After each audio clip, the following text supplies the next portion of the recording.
It's one of the most holy and contested pieces of real estate on earth, the Temple Mount. For decades, Islamic leaders have incited Muslims to violence by telling them that the Al-Aksa Mosque is in danger.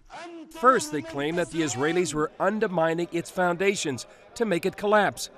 Now they also say it's a threat even for Jews to pray on the sacred plateau. Extreme movements believe that Israel is planning to build the third temple and to destroy their holy shrine. Known in Arabic as the Haram al-Sharif, or Noble Sanctuary, it's the place where two consecutive Jewish temples once stood. The second was destroyed in 70 AD by the Romans. Now Muslim mosques occupy the site. The Golden Dome of the Rock to my right is the most identifiable Muslim shrine on the Temple Mount. But it's the gray-domed Al-Aksa Mosque to my left that Muslims consider the third holiest site in Islam. They believe that Muhammad took a famous night ride from Mecca to Al-Aqsa on his winged horse, Al-Barak.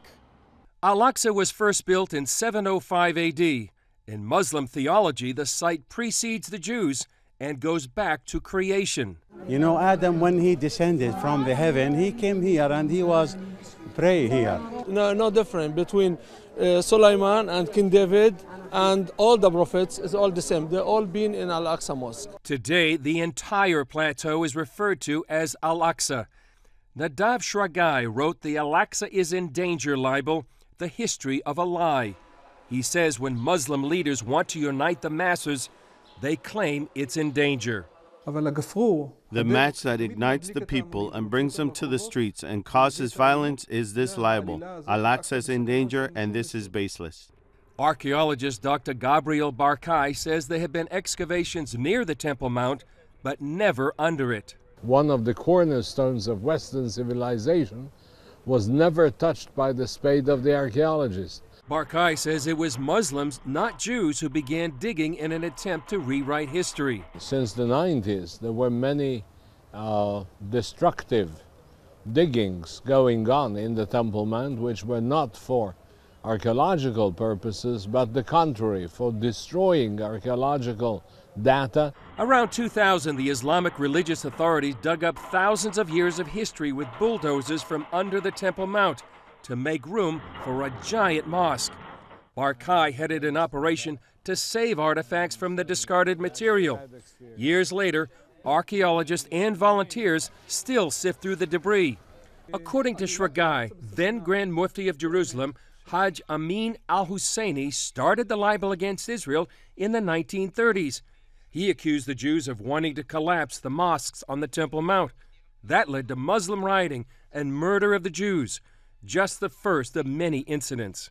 Islamic expert Dr. Yitzhak Reiter says the tactic hasn't lost its potency.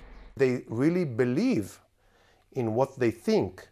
The Al-Aqsa is in danger as long as Israel is controlling the eastern part of East Jerusalem. In 1969, the Muslim world blamed Israel for the arson attack on the Al-Aqsa Mosque by a visiting Australian Christian. That lie continues today. More trouble in 1996. The worst Israeli-Palestinian violence in 30 years broke out when Israel opened an exit for visitors to the Western Wall tunnels half a mile from Al-Aqsa.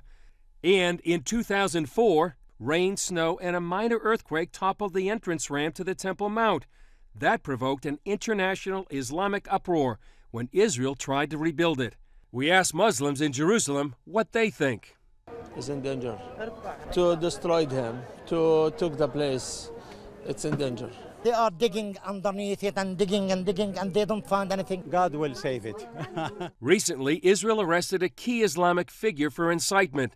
He told his followers Israel planned to break into the Temple Mount, and they should use their bodies to prevent Jews from going up there. Experts say it's important the West takes notice now, because millions of Muslims believe the lie is true. They say if it brought violence in the past, it will do so in the future. Chris Mitchell, CBN News, Jerusalem's Old City.